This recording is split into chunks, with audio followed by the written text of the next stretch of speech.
So welcome to this 5th episode, and I hope this is taking you through the actual words of Chögyam Trungpa.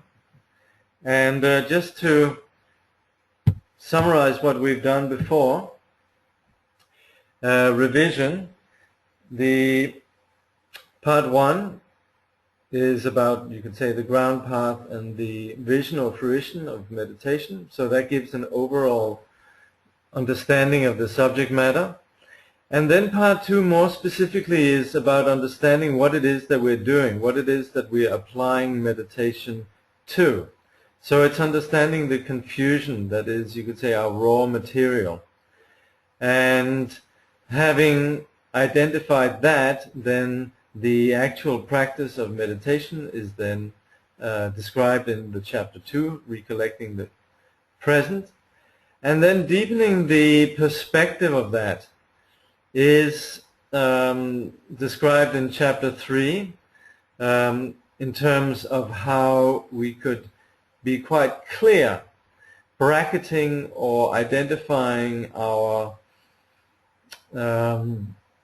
tendency to project onto our world and how we could step out of that.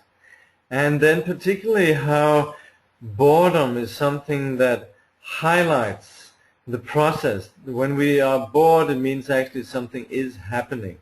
We're actually touching on the place where we ordinarily would like to just go away.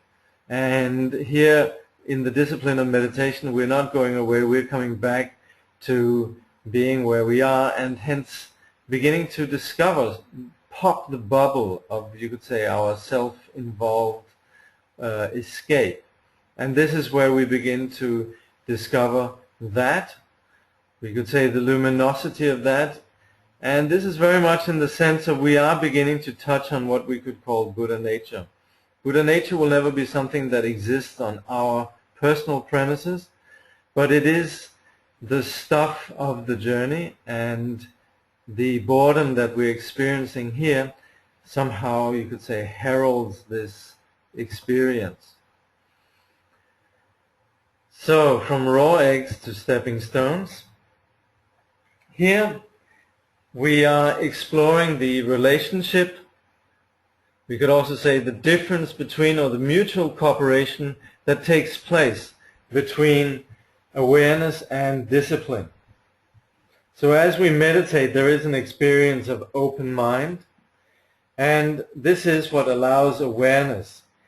This is not something that really requires any effort. And just like if you open a window, in that unobstructed passage, then breezes naturally sweep through our room. So you could say discipline is keeping the window open. But somehow we might reject this freshness, and this is actually due to our habitual patterns, that we kind of are addicted to our habitual stuffiness. We feel uncomfortable with all the fresh air. We would like to stay in this closed space of our neurosis.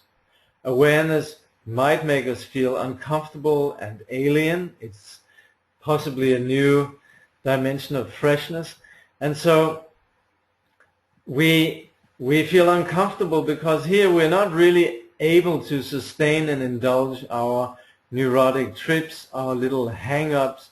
You can say this narrowness that festers and thrives in our ordinary absent-mindedness or ordinary not being present. So we might wish to, after a while of having practiced some form of, you could say, cultivation of awareness, we might actually want to reject that. We might want to reject that discipline, the mind of enlightenment, and so forth. And the reason is we feel uncomfortable with our awareness. We prefer familiar, closed space. But then again, then we might get fed up with our closed space, and then we again want to go back to being spiritual people. We begin to dabble in alternatives to the pain of our closed space, and this kind of circular pattern is not that uncommon. So We experience the fresh breeze of awareness, and as a reaction, we might want to recreate the stale, familiar patterns. And we justify these reactions with we're feeling uncomfortable, being conscious of ourselves, we might feel it's a religious practice or whatever. The bottom line is we just don't want to get into a state of awareness. So there is a very definite blockage. We prefer familiar neurosis, and then again, once we have been eaten up by neurosis, we develop some sort of superficial desire for the spiritual, for some sort of journey, for a teacher. We gravitate towards books about the spiritual path and so forth. We might even be, you could say, wholehearted for some time, and then again we feel uncomfortable, and back and forth. So this pattern happens. It's quite a common hang-up. When we are practicing also, we could have this naughty school kid approach, and this is not, again, uncommon, so there is something that can be done about it. It can be made into a stepping stone. But this is particularly familiar to those who are Buddhists and those who dabble with meditation, that as soon as we think of sitting down and meditating, we have to make phone calls and so forth. We have to answer emails, and we cook up these excuses. We don't want to be aware. So while this is natural, it is an obstacle to our awareness. And this is where discipline can cut through that. Discipline is kind of a practice of a no-brainer. It's where we don't really refer back to what we want, but it's really just that we do things. So that, you could say, commitment to just doing something without asking questions about whether we feel like it or not, that simplicity is basic to discipline. The point is that we're not making a big deal out of our resistance. We're just aware of it. And handling this resistance, Trungpa Rinpoche refers to this as becoming a stepping stone. You experience resistance fully, but then again you experience it fully, but that's not necessarily a hindrance. And experiencing it then becomes an entrance to practicing it. We turn that experience into a familiar, helpful reminder. So Trungpa Rinpoche says this is a question of a real direct attitude. We feel it happening, and on the basis of that feeling, we just start. So it's very much part of the process. We don't necessarily have to think, oh, now I'm experiencing this reluctance, and hence I shouldn't do it. This could very well just be taken as an initial first part of our meditation practice. So we are not necessarily about expecting ourselves to be different. There's not even some normative change that's supposed to happen. We're not necessarily changing our identity, and we're not supposed necessarily, we don't have to crank ourselves into some meditative style of behavior. Openness and awareness is not introducing something new or unusual. We could have some idea that Vipassana is going to change something in ourselves. And also we might think that now we meditate, we're obliged to behave in a special way or to be special, to reflect some identity as a meditator, to say all sorts of profound things, to spout wisdom and always have a spiritual quick repartee, what have you. So this is obviously a wrong attitude. We are not trying to sustain something or painfully stick with something.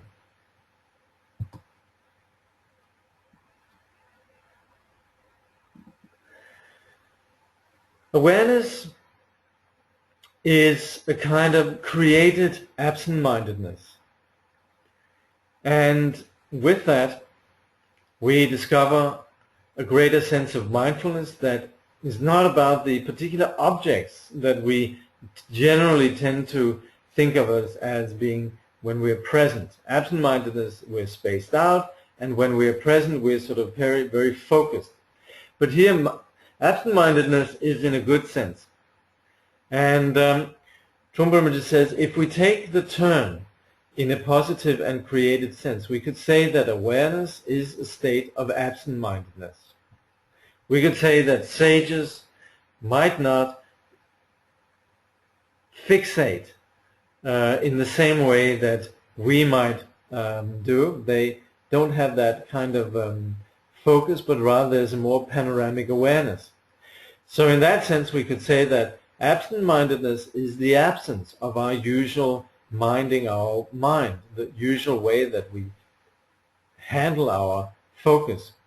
The intelligent messaging that takes place is known from its source. We see things and we're not passed on to some sense of interpretation or watching. There's a sense of immediacy. We're not diluting what is being watched by the commentary of some watcher. And so that simple presence and panoramic vision unites what Trungpa Rinpoche refers to as absent-mindedness with then the familiar notion of mindfulness, and particularly also awareness.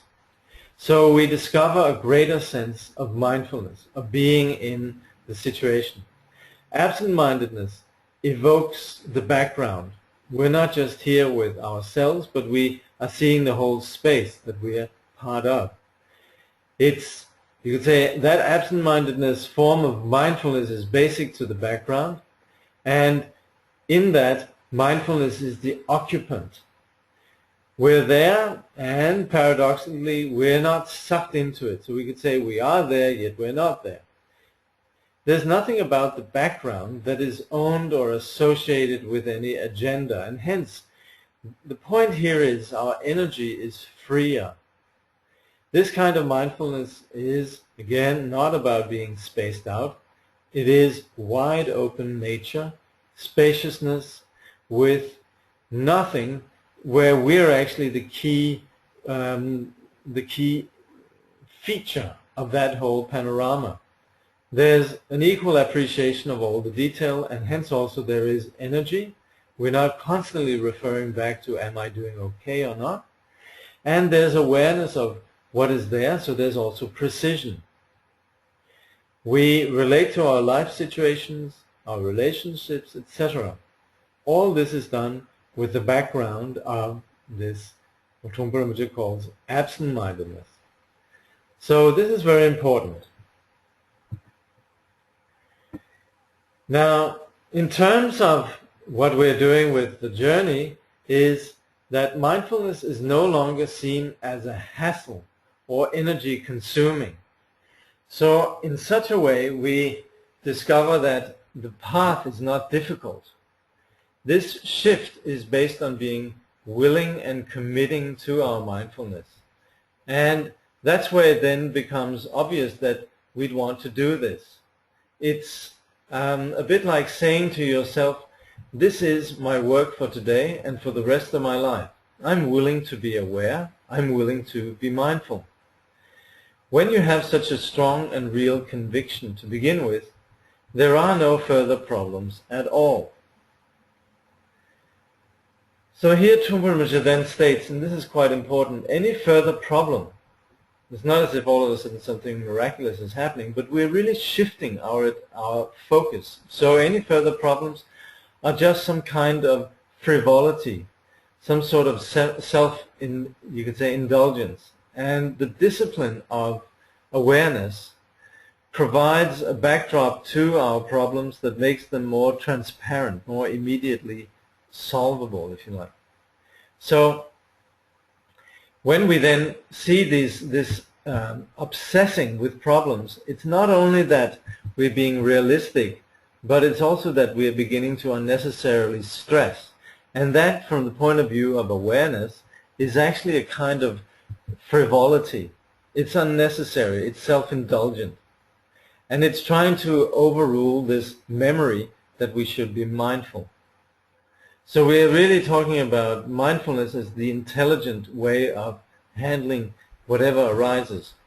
So that at that point we can see the constructive angle in it, and there's, you could say, it invites discipline.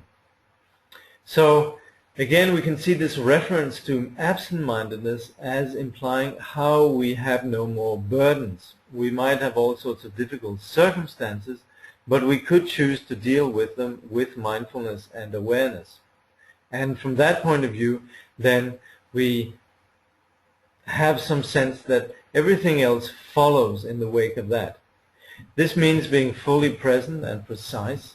We're aware, we take in the space that we're in, and we do not need anything more in terms of securing our existence. Our usual minding from the point of view of referring back to ourselves, that's absent.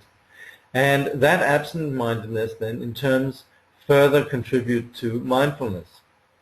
This is about commitment, discipline. Now when we do this, this is more than just getting new credentials, becoming member of a prestigious club or lodge. It's commitment to this living memory of mindfulness and awareness, having that presence. And this is where, like we described before, there's a self-perpetuating pattern there with mindfulness and absent-mindedness. Commitment. As we're describing it here, then it's not as easy then as signing up in a club, because once we sign up in a club, that's kind of it. There's not really any further requirement. Trungpa Rinpoche here, I think, is referring to sort of the system of the lodge, or the place where you just go and meet your friends. I guess we could say that to some extent what we are doing here is possibly signing up in a fitness club, because there actually you do need to do something. But in that sense of just having been signing up and then you have credentials just by being a member of a club, we have a certificate that we put on our wall, all of these things do not really do much for us. The sort of prestigious aspect of these events, hollow credentials and so forth, become obvious to us. The hollowness, the emptiness of it. So here, commitment to our discipline of mindfulness and awareness is constantly living in a special way. So there we have a very real commitment, some very real, you could say, sense of belonging in terms of Sangha or in path of enlightenment, but it's not really hollow, it's a continual application. So maybe possibly we could say it's a bit like joining a fitness club. But we have this discipline of then continual awareness and memory of commitment to developing this awareness. So it is a living memory in the sense that it is about being present, and this brings this absent-mindedness again. This, of course, is, as I'm presenting this, then this is an excellent example of how someone like Trungpa Rinpoche will take a term like this, which is possibly one of the last terms I would have thought of for mindfulness, right? And then it sticks with me and it kind of bothers me or pushes me. And I can follow what he's saying here. But as I say, it's not the first term that comes up in terms of mindfulness, obviously. But then again, it's a good term. If it kind of irritates you the way it irritates me, and that's what I would say a good thing. It actually might spell out its value in practice. So we have this absent-mindedness, detachment, you could say panoramic awareness that's not narrow, and yes, this then brings mindfulness. We here not focus just on me, but that, and this luminosity that was described before. So this is a basic instruction how we could handle mindfulness according to Trungpa Rinpoche. Again, this is really important again for pretty much anybody in the spiritual path, is that it's not about behaving in a particular way. We talked about this earlier. It's not about comporting ourselves or handling ourselves, moving or behaving in a particular way. But it's also not about being this very uptight thing where we have no sense of, you could say, freedom and craziness. There's plenty of room for spontaneity. So it's not as if when we are meditating and we have mindfulness in our meditation and also bringing mindfulness into ordinary life, that we have this situation as if we're balancing raw eggs on our head. If we had such self-consciousness, then it rather freezes us and renders us lifeless. So we could be very literal, very sincere, we could be very faithful to the path, and we might even have some pride and joy in being rigid in this way, but it could kill the cheer. It could be cheerless. And so we see this around us sometimes when we have contemporary interpretations of mindfulness where it becomes very serious. What we want to draw on here is a sense of lineage, that we are actually uncovering a basic disposition, and we are drawing on a, you could say, a living tradition going back 2,500 years of people who have done this. And in this way, there's a sense of not only we have a potential within ourselves, but we're also part of a culture of awakening. And there's actually a place where we can have some comfort. We can take some comfort in experiencing this. Others have done it, now we are doing it. So there is some, you could say, reliance on our awareness as natural. We don't have to painfully sustain some project of mindfulness. So we can see this tradition or this lineage as living within our mindfulness. So this is chapter 1, and I'm just going to go a little bit through the questions. The first one is, obviously, the question comes, how do we distinguish between ordinary and this particular kind of absent-mindedness that's referred to here? And I've selected a few sections from what Trungpa Rinpoche says. Of course, this is again encouraging you to have a look at the Q&A, but anyway, some of the things he says is, in the true absent-mindedness we've talked about here, as in that which works with mindfulness, your mind is gone properly and completely without anything to occupy it. And I think the only way to shift from one kind of absent-mindedness to the other is the kind of vow we discussed, this discipline. And he also further down says, that should bring some kind of psychological change. Without that, you can't change because your habitual patterns just go on and on. And he says, if someone tells you that if you eat a carrot, you're going to die tomorrow, that gives you a shock. Then you take a vow, from today onwards, I will never eat a carrot. So there is this kind of mindfulness that takes place. And then there's a question, such commitment cannot be conscious. Could it come as part of some evolution, like we're talking about the discipline aspect, the commitment to awareness?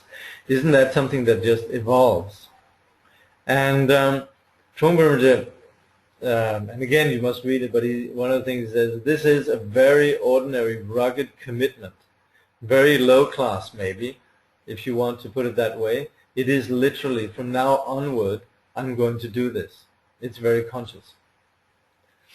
So he then discusses this further. And then finally, how do our little exercises of avoiding meditation become stepping stones? So again, he says, use the resistance as the starting point of your practice. You could say it is part of the meditation. The awareness of trying to delay it has us already plugged in. So there you go. So before we start the next session, next chapter, are there any questions?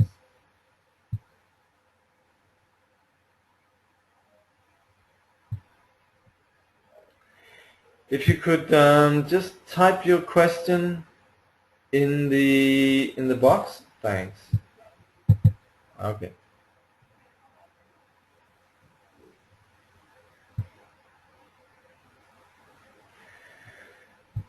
The question is, in your intro, like here today, I mentioned that Buddha nature will never exist, appear on our premises. Well, what I meant with that is that when we experience this sense of luminosity, it's unveiling something that is naturally present within ourselves. But as much as we say that, we shouldn't then mistake to say it's, well, we could even say it is our true self, but you see, it's not the self in the sense of our ordinary insecure clinging to me. This is really, again, what Trungpa Rinpoche and would mention, and also actually what it says in the Tibetan is what we call Jelje. Buddha nature should be understood as the result of elimination. And although Buddha nature is abiding, it's something that we naturally have, it's something we discover as we begin to eliminate our habitual, insecure patterns that sustain this clinging or ignorant fixation on me, making ourselves the center of the universe. So there's the whole, actually everything that we intuitively appreciate about ourselves and others. You could say this quality of selflessness indicates Buddha nature. So you could say enlightenment is not the ultimate, it's all about me, but the very opposite, the extinction about this clinging to me. So hence, it is never something that appears on our premises in the sense of according to the expectation of our ego clinging.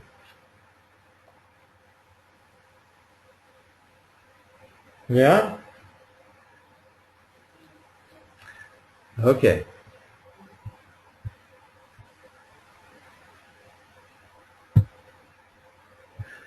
Loneliness. By the way, just on an inspired note here, I would like to say I really appreciate the image with, and I think that's actually important to pay attention to that. Discipline as keeping the window open. That actually with our normally habitual patterns, we tend to hide away in a cocoon of our habitual ways of doing things. And we tend to shut out reality. And discipline is really to not pursue a particular rigid mode of doing stuff, but on the very contrary, to actually be willing to be aware and participating in a greater reality. So that sense of keeping the window open, I think, is a very, very helpful metaphor for understanding what's implicit in the notion of Buddhist discipline. And that applies right from the monastic practice through the Bodhisattva discipline as well as mantra. So we're not thinking of discipline as a rigid undertaking, but something that rather is being married with this commitment to being aware. Okay. Now, as we practice, then we have the experience of doing it on our own. And there could be a sense of accomplishment and some sense of journey. But actually there's nothing about that that turns us into self-made, successful men or women. We are apprentices, basically. And so even though we have this potential, and we're following a lineage of those who have gone before us, so while we can't say we can draw on the sort of pride of having done it ourselves, then at the same time also, it is something that we have to do on our own. So there's this, you could say, dual dimension to what we're doing. So, as it says, we are the only ones who know what we're doing. When we're practicing mindfulness awareness, it's only us who actually know. And we practice this and we begin to grow up. We have a sense of journey, we are nourished by the teacher, and you could say as we grow, this reflects a common heritage or DNA that we share with our teacher and with his or her lineage. So in that sense, we are related to Buddha Shakyamuni. We share common DNA with everyone since. And so there's nothing spectacular about what we're doing. We are not really self-made men and women. Thing is, we have a lineage and there's a clear path made out for us. We do not even have the comfort of blazing a new trail. We are heirs to the teachings of the Buddha, the lineage of the Buddha. But then again, the reality of this, again, we're not becoming part of a fat club with credentials. We're just unveiling, or you could say developing our potential, but it's something that we need to do on our own. It's a little bit like, you could say, what is it they have in the North American Indian tribes? There is a place where you have to go and prove as you become older, you have to go and prove your worth. They have these spirit quests and stuff. And there is a place where we do need to do this on our own. Our commitment to the path, it gives us actually a greater sense of loneliness. As we do it, there might be some initial novelty of the new credentials and so forth, but that wears out. Then it's a question of actually doing it. And only we can do that. We can gauge where we are from maps, we can contact the headquarters, i.e. the teacher, but we still have to make the journey ourselves. We can stop and refresh ourselves along the way, we can even have breaks and so on, but we still eventually have to journey on. We can romanticize this fate that we have, but that's really just creating another stage set. So, as we're traveling, we share this journey with other people. But again, as far as our practice of mindfulness and awareness goes, this is only us who really know what we're doing. And we have various experiences, various styles, various ways of approaching this, and others' style can be very different from ours. So in this way, we could say we have no support. There's no specific guideline or even guarantee. We have at the outset the teacher telling us what to do, but when the journey starts, then we actually have to do it on our own. So that's where we need to acknowledge that we have no security. There is no self, as we've discussed before. We actually know that as we're sitting and practicing, it's really only us who can know what we're doing, and there's no fail-safe approach to this. And we might, through analytical vipassana, have established that we actually don't have any existence. We deconstruct, we analyze, we see we're composed of the 5 skandhas, consciousness, and so forth, and the whole experience of me being a construct. So we can see that also on the basis of that, seeking security and confirmation again just comes from an equally invalid, illusory position. It's a failed project or invalid project. But all that being said, and this sounds very sort of, you could say, deconstructive and very negational, but as much as we could say that there is a delusional condition that we suffer from, there is something that then needs to be done.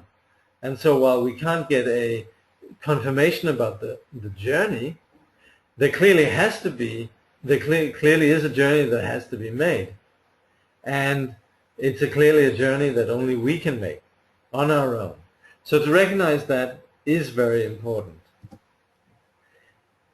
We need to apply ourselves because there's not going to be anybody who is a saving grace. There's no power that is going to look after us if we make a mistake. So this is where we differ from the religions or some New Age systems that claim some deterministic belief that, you know, we're going to be saved by someone, or we have this cliche, what is meant to be, you know, this clearly wasn't meant to be, or this was meant to be. So with all these kind of habitual styles of believing in some theistic dimension, this is quite different.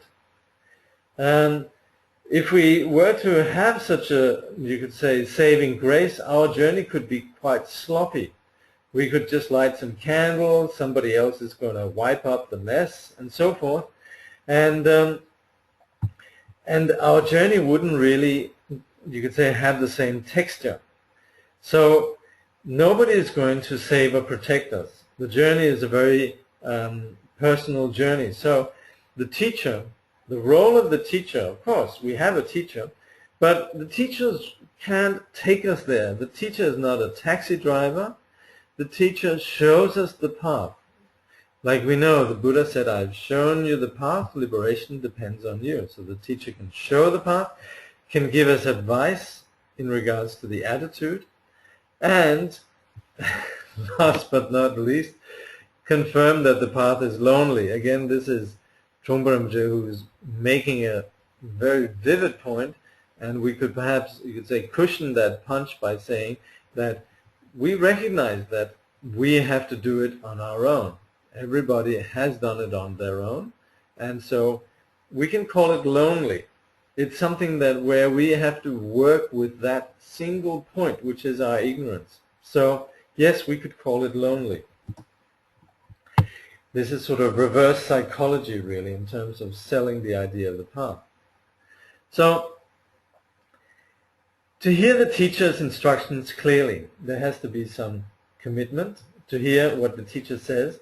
The teacher being the spiritual friend in this case, this teacher is someone who has, as Trungpa Rinpoche say, conviction and enough openness toward him or herself. So the teacher is comfortable with the nature of the path. And as such also, this means that we feel comfortable with the teacher, and we have a very sane relationship with the teacher. There's nothing kind of miraculous taking place. The teacher is someone who's quite blunt about the nature of the path, and we develop a trust in the teacher. There is an element of openness and surrender. So in there, we don't worship or adore the teacher. We're just trusting the teacher's approach to the teaching. There is some accuracy, something precise and reliable. And in our relationship to the teacher then, it's quite transparent what the teaching is about. It's real, it's relevant, it's not a fairy tale, it's not a myth. So in that we have such a relationship, there is a meeting. There's a mutual understanding that develops. So of course we're still beginners, the understanding might be incomplete, but there's already a sense of something true and valid taking place. Now for that to happen, it's important that we don't unnecessarily mystify the whole journey, that we're addicted to some sort of mythological approach. Sometimes that's an easier way when we don't really understand what we're doing.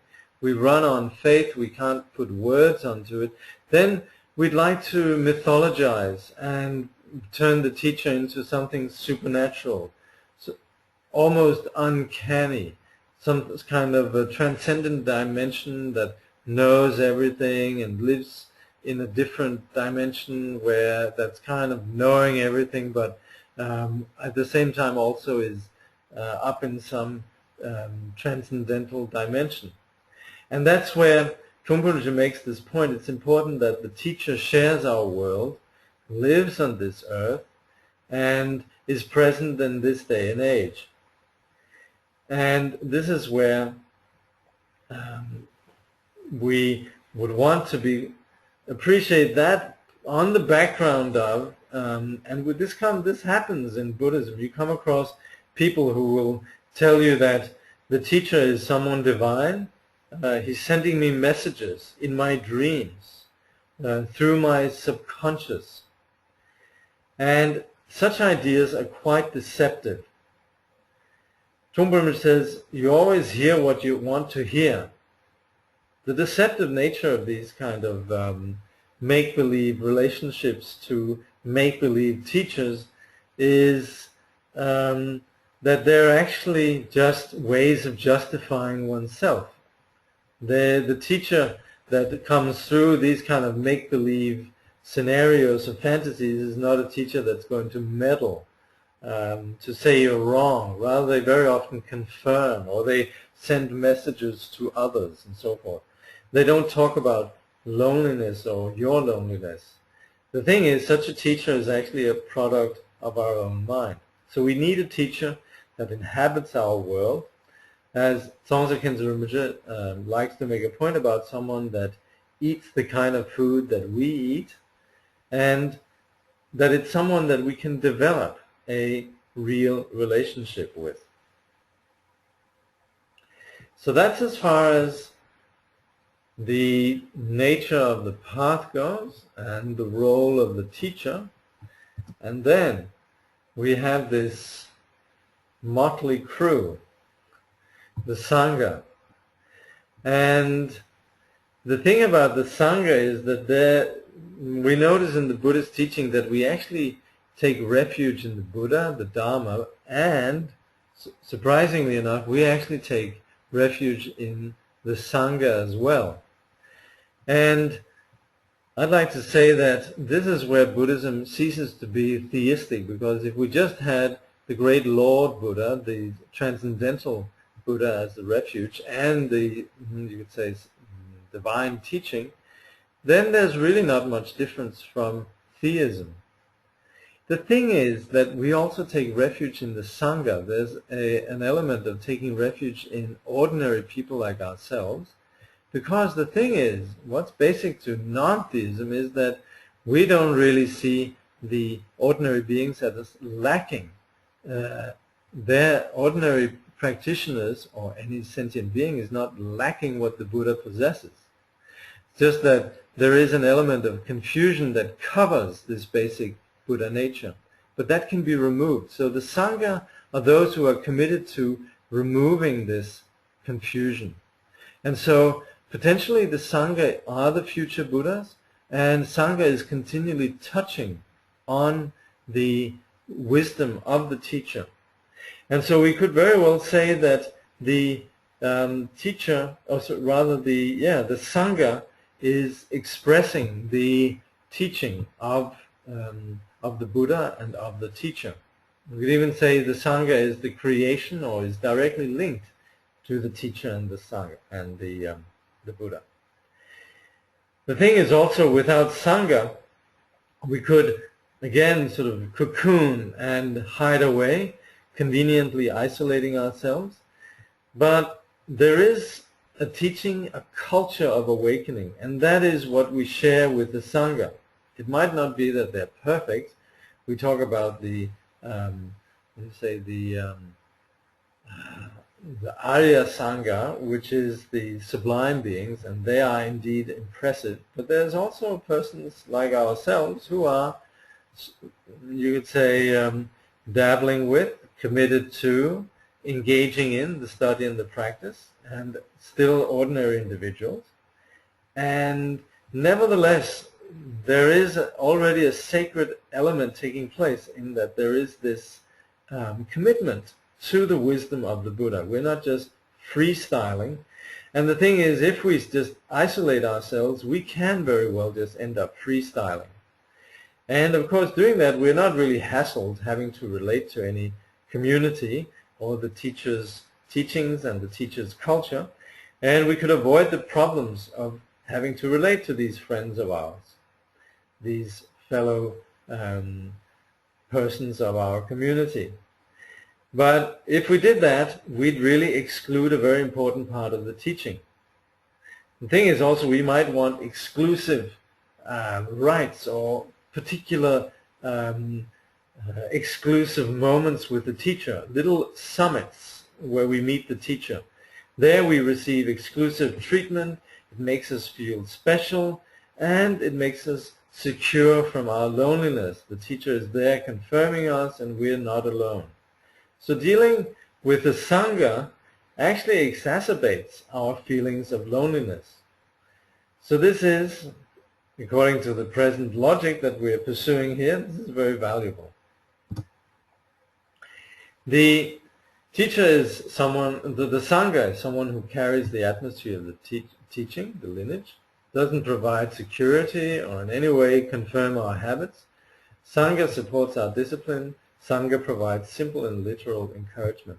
So if we have some Sangha experience, we actually would probably nod hearing this. And again, the thing is that the Sangha carries this atmosphere of the teacher and the lineage. Relating to the teacher means relating to the Sangha. These are not two different entities. What we have with the Sangha is that it doesn't provide any sense of security.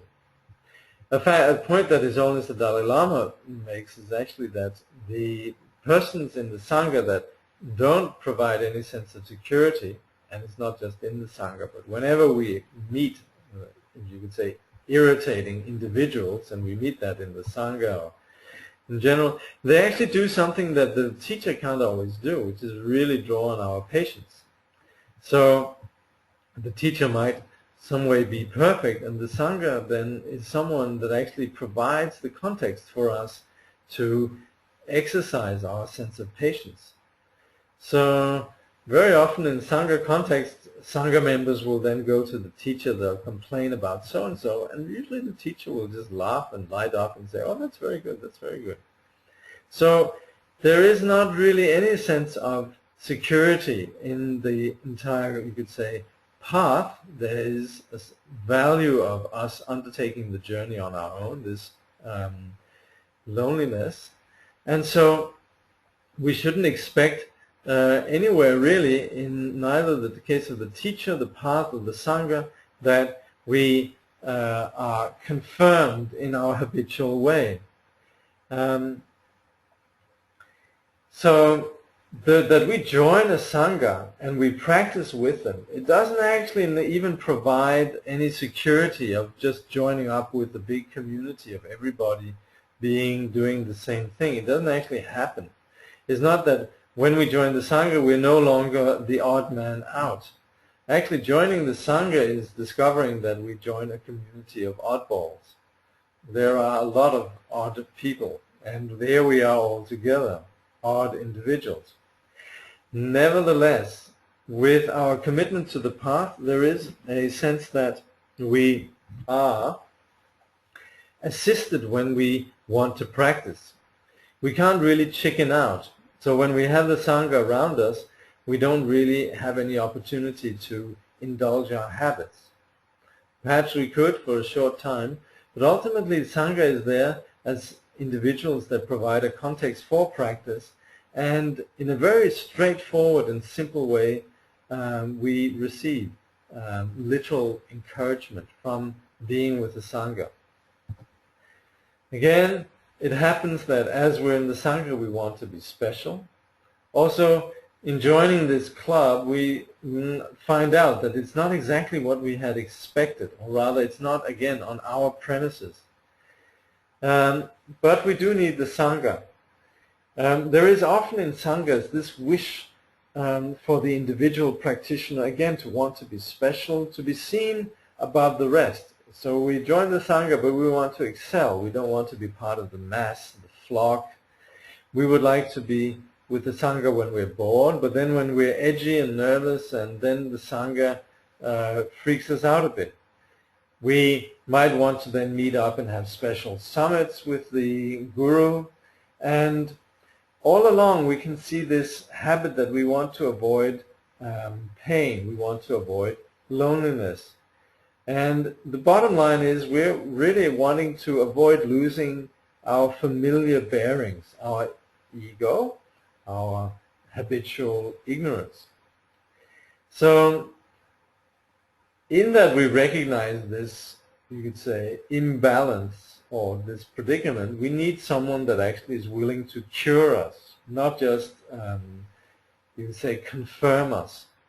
And this is where we need guidance. And the Sangha can provide a lesser sense of guidance. It really can. They might not look like instructors, they're more friends, but they might not be able to sort of provide the same wisdom as the teacher. And they might even actually not be meeting our ideal expectations of what we would call friendly. But we seem to require this kind of relationship, this kind of community. Then again, as far as you could say our loneliness goes, then sometimes we want to be part of society, sometimes we want to be special outsiders, and sometimes we struggle to reach some acceptance, and then once we've gotten the acceptance, then we want to excel and go ahead further on our own. So we have this curious paradox. And as we, you could say, analyze this in the context of our relationship to our society, we notice how we want to be we want to be part of society, we want to have a degree, MA, PhD, some credentials, and we want to then go on to have these perks of being quote-unquote normal people in modern life. We feel if we get it that we're smart, we're fulfilled, we're accepted. And then again, we then will want to then somehow be outstanding and different. We want to be special. We might eat some special food, or we might have some particular hobbies, some particular artistic inclinations. We become eccentrics. And this happens.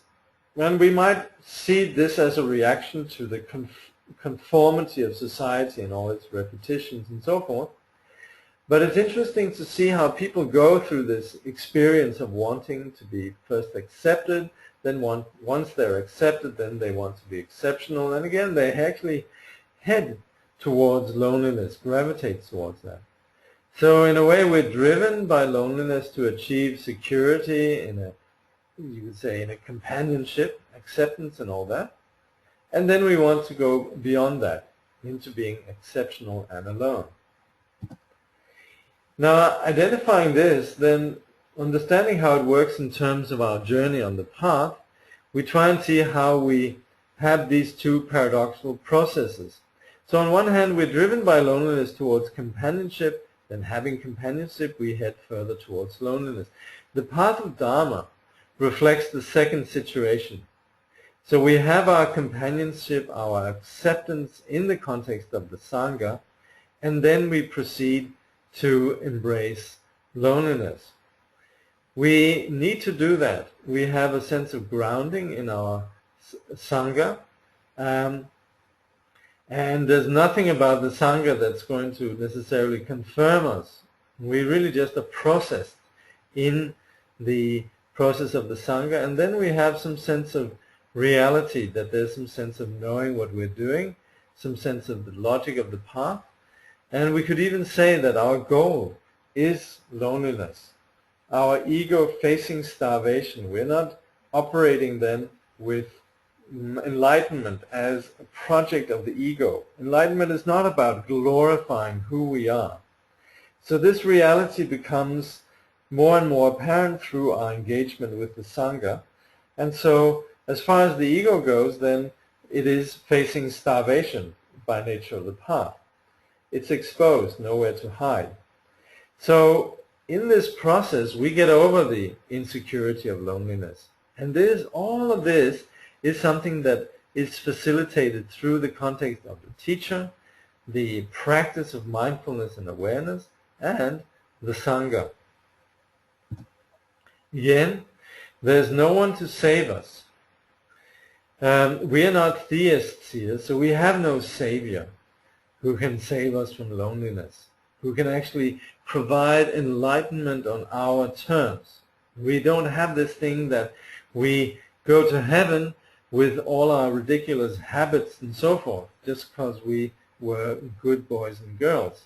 We actually have to do something about this situation. We have to face our reality, loneliness. So in here there's a very clear, the nature of the Buddhist path is everyone is their own savior. And in doing that, meditation provides the context of reality, that we come back to fully experiencing our reality. And in doing so, as we meditate, there's all sorts of very real experiences. There are experiences that are not premised on our expectations, and hence we feel uncertain. There's no gratification, we might feel discontented. But all of this is indispensable for the path of awakening.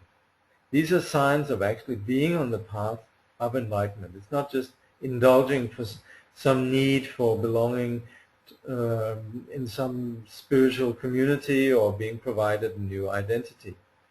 So any real, and this is a wonderful point, having been involved with, you could say, communicating Buddhism and even making publicity for Buddhism, Trungpa Rinpoche actually says that any real publicity for meditation falls outside of conventional expectations, and as such, you could say making publicity for meditation would be disastrous. Yeah, so we have famously the Club Med advertisement with someone sitting in tight lycra and looking beautiful, and sitting there in cross-legged and looking as if they're meditating, and that approach to meditation is not particularly met or endorsed in the reality of the Buddhist path. So we have a little bit of, you could say, a cultural mythology that goes around in regard to meditation. Anyway, we take some pride, as you can hear, in the fact that shedding the ego is not particularly done on the premises of our expectations or our ignorance or what we would call ego. It's not even particularly aimed to be pleasant.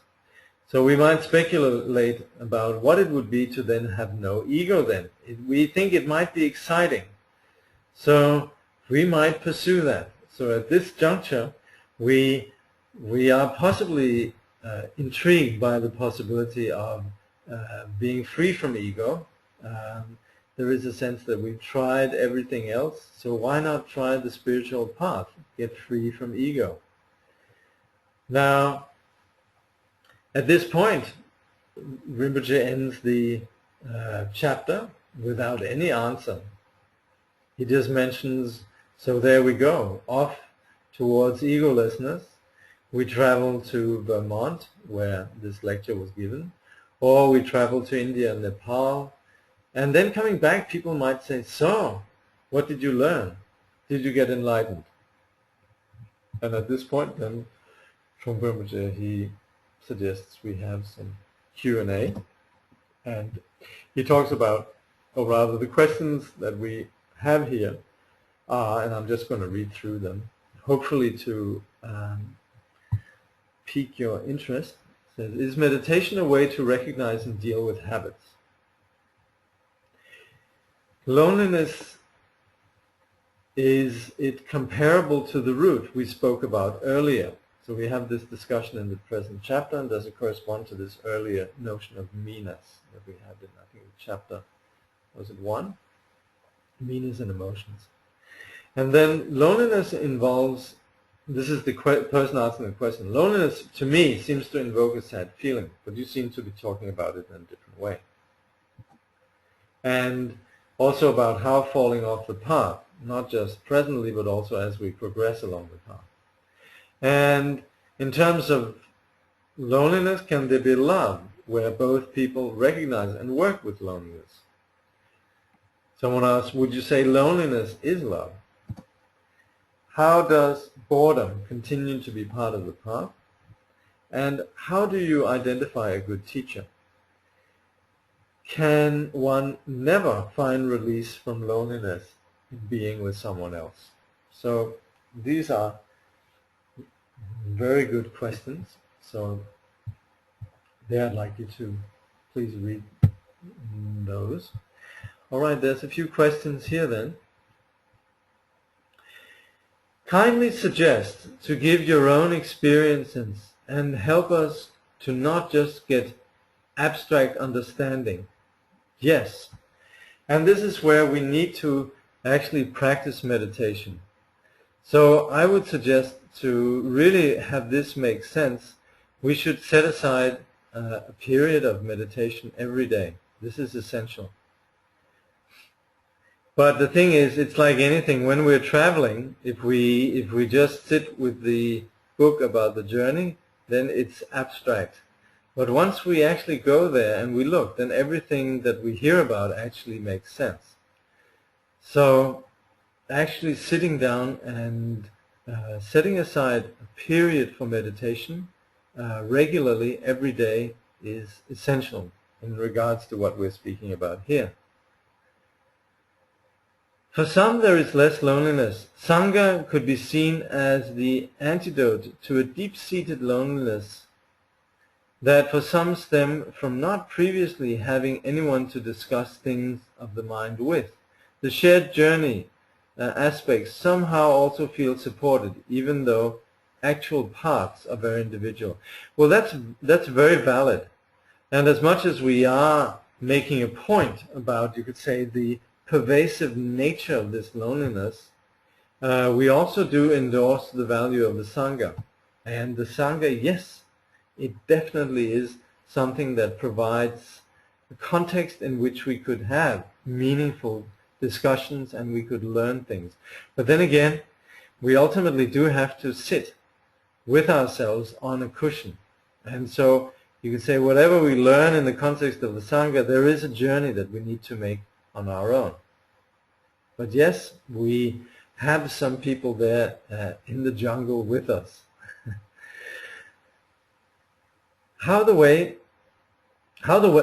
the way that Songtse, how is the way that Songtse Rinpoche working with you on your loneliness? What were your challenges or ups and downs? The way that Songtse Rinpoche somehow manages to, you could say, extend himself to so many different students. Actually, this also happened, I think, probably in the case of Trungpa Rinpoche, but both dealing with having been a student of Dilgo Khyentse Rinpoche and Songtse Khyentse Rinpoche. It's amazing how much that this teacher then manages to reach every one of the students. So as we deal with the experience, then we each have our own particular styles of experiences. So there are continually the experience of seeking some confirmation, and here I'm talking from my own experience. I look for confirmation, and Rinpoche doesn't give confirmation. Of course, what Rinpoche then gives is some indication for how to proceed. So this is my personal experience. Then there's a question here. Is there no self? Then there must be no journey. But if there is a journey, who is experiencing it? There is a confusion that needs to be dealt with. So there's a process. You could say ultimately we are not dependent on the medicine. Ultimately we are not sick people. But as long as we're sick, we actually need to take a medicine. And then when we're cured, we no longer think of ourselves in terms of being sick or well. We're just there. And the medicine is no longer relevant. If you live far away from the Sangha, then how does the whole Sangha work? There is some sense of belonging to a culture even though we are far away. So it does happen. Even though we meet rarely, then there is still part of the culture. You can say all these things that we do in terms of, for example, this webinar here is part of such a culture. When I do meditation, sometimes there is some noise. Then I will be scared. Does this mean I concentrate too much or not open enough? Because it is said in this book that meditation is concentration, awareness, openness, and expectation. Yes, we will have perceptions, and that's where it's important to come back to the breath. So whenever there is, you could say, some not disturbance, but perception, then we just bring it back, bring our attention back to the breath. We are quite relaxed, we focus, but there's also this openness and awareness. So we hear things, some noise happens, and we just go back to the breath. So we're not excluding or blocking out anything. Can you clarify between the difference between being aloof and Trungpa Rinpoche's reference to absent-mindedness? Oh, indeed. The absent-mindedness that we are talking about here is no longer focused on the self, whereas being aloof is very much based on trying to sustain this. It's actually trying to create some narrative of superiority, isn't it? So this is the very opposite of what we're suggesting here, which is actually just being aware of a wider context. And absent-mindedness here, in the sense of mindfulness, is just really, for example, just in the previous example, coming back to the simplicity of the breath. So we are not, you could say, beginning to fuss over the details, but just coming back to being present. And that way, we're not involved in things. And in that way, we could have that kind of absent-mindedness. But this does not mean being aloof. It actually is it's the very opposite. Aloof is very self-involved. Here we're everything but self-involved.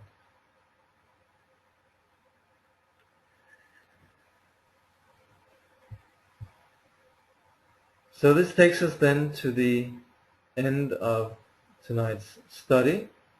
And next time, we just have one chapter, which is the chapter called Creating a Gap.